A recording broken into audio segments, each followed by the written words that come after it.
OCD यानी obsessive compulsive disorder, जिसे उर्दू की ज़बान में हम वसवसे या विश्वास की बीमारी कहते हैं।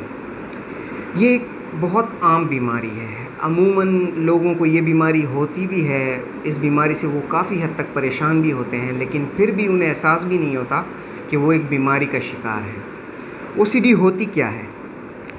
ये एक ऐसी बीमारी है कि जिसमें इंसान के दिमाग में बेइख्तियार तौर पे कुछ सोचें आना शुरू हो जाती हैं और वो सोचें उनके काबू में नहीं होती। बार बार इंसान के दिमाग में वही सोचें आ रही होती हैं।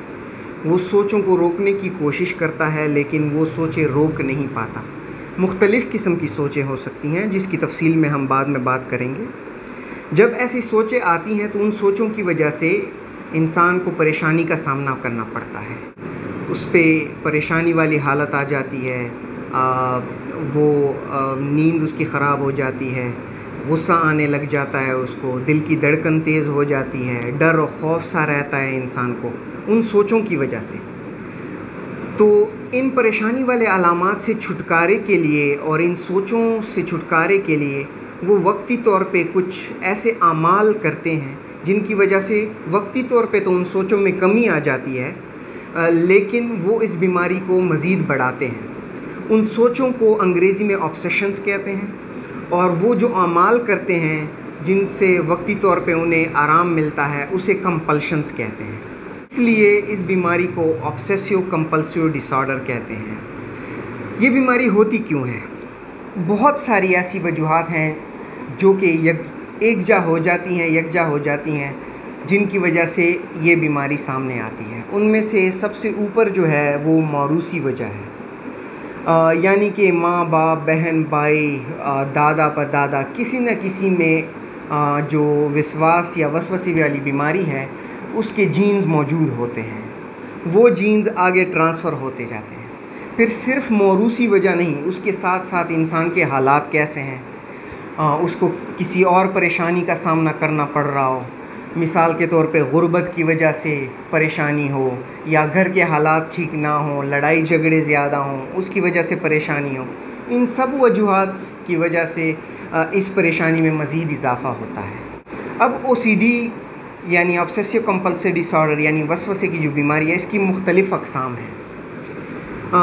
इसको जो डिवाइड किया गया है, इसकी जो अक़साम बनाई गई हैं वो मुख्तलिफ़ वजूहात की बिना पर, मिसाल के तौर पे जिन लोगों में सिर्फ सोच का मसला हो, सोच की वजह से उनको ज़्यादा परेशानी हो, उसको प्रीडोमिनेंटली ऑब्सेसिव डिसऑर्डर कहते हैं। और जिनको सिर्फ जो आमाल करते हैं, जिनमें आमाल ज़्यादा हों, तो वो बार बार एक काम करते हैं, मसलन सफाई बार बार करना, मसलन नमाज बार बार पढ़ना, वो आमाल जिनमें ज़्यादा हों तो इसे कहते हैं प्रीडोमिनेंटली कंपल्सिव या प्रीडोमिनेंटली कंपल्शन, इसमें ज़्यादा है हम कहते हैं। इसके अलावा एक और तरीके से भी इसकी तकसीम की गई है इस बीमारी की, वो इस बिना पे है कि किस तरह की सोचें आती हैं। तो कुछ सोचें ऐसे होती हैं कि मज़हब के ख़िलाफ़ इंसान को बार बार ऐसे सोचें आ रही होती हैं और इंसान ख़ुद को कसूरवार ठहरा रहा होता है कि ये मुझे क्यों, ये दिमाग में ये मज़हब के ख़िलाफ़ या खुदा के ख़िलाफ़ सोचें क्यों आ रही हैं, कुरान मजीद के ख़िलाफ़ सोचें क्यों आ रही हैं। ऐसे सोचें उनके दिमाग में आती हैं, हालांकि ये होती बीमारी है। कुछ लोगों को सफाई के लिहाज से सोचें आ रही होती हैं कि वो समझ रहे होते हैं कि उनके हाथ साफ़ नहीं है, किसी चीज़ को हाथ नहीं लगा सकते। वो किसी चीज़ को हाथ लगाते हैं तो उन्हें लगता है उनके हाथ गंदे हो गए हैं, बार बार हाथ धोते रहते हैं। उनको तसल्ली नहीं होती कि हाथ उनके साफ़ हो रहे हैं। कुछ लोगों को कपड़े उनके गंदे हैं। कुछ लोगों को ये सोचें आती हैं कि उन्होंने नमाज़ सही नहीं पढ़ी, वो नमाज़ बार बार पढ़ते रहते हैं, फिर उन्हें लगता है कि वो उनसे नमाज में गलती हो गई है। कुछ लोगों को ऐसी सोचें आती हैं कि मिसाल के तौर पे उन्हें लगता है घर का दरवाज़ा मैंने बंद नहीं किया, फिर से चेक करने उठ जाते हैं, दरवाज़ा बंद किया होगा मैंने कि नहीं, दरवाज़ा मैंने बंद किया होगा कि नहीं। इसी तरह सोचें उनको आती रहती हैं। इनकी वजह से इनकी ज़िंदगी पे काफ़ी असरात पड़ते हैं। कुछ लोग तो माजूरी के हद तक उनकी ज़िंदगी पे असर पड़ जाता है। वो घर के काम काज नहीं करते, बाथरूम में उनको 2-2, 3-3 घंटा लगता है। तो ये एक ऐसी बीमारी है जिसका आसानी से इलाज हो सकता है। कुछ केसेस में ऐसे भी होता है जो रेजिस्टेंट केसेस होते हैं जिनमें आसानी से इलाज नहीं हो पाता, लेकिन अमूमन आसानी से इलाज होता है। तो इसके इलाज में दवाइयों का भी काफ़ी किरदार है, इसकी अपनी दवाइयाँ होती हैं। दवाइयों के अलावा एक और तरीका इलाज है जिसे ERP यानी एक्सपोजर रिस्पांस प्रिवेंशन कहते हैं। उस तरीका इलाज में हम मरीज़ को ये तलकीन करते हैं कि मिसाल के तौर पे अगर कोई उसे सोच आती है कि उसका हाथ गंदा हो गया है, तो उस सोच को मद्देनज़र रखते हुए मरीज़, अमूमन ये होता है कि मरीज़ फ़ौरन चला जाता है, हाथ धोने लग जाता है और कई बार हाथ धोता है। तो हम मरीज़ को ये तलकीन करते हैं कि अगर आपको लगता है कि आपके हाथ गंदे हो गए हैं तो फ़ौरन हाथ धोने नहीं जाना। आपको परेशानी ज़रूर होगी, लेकिन बीच में ये वक्फ़ा बढ़ाना है। आपको ये सोच आ जाए और आप हाथ धोने जाएं, इस बीच में आपने ये वक्फ़ा बढ़ाते जाना है। शुरू करना है आपने 1-2 मिनट या 30 सेकंड से। वो मरीज़ की मर्ज़ी पे इन्हिसार करता है कि मरीज़ कितने वक्फ़े तक ख़ुद को रोक पाता है।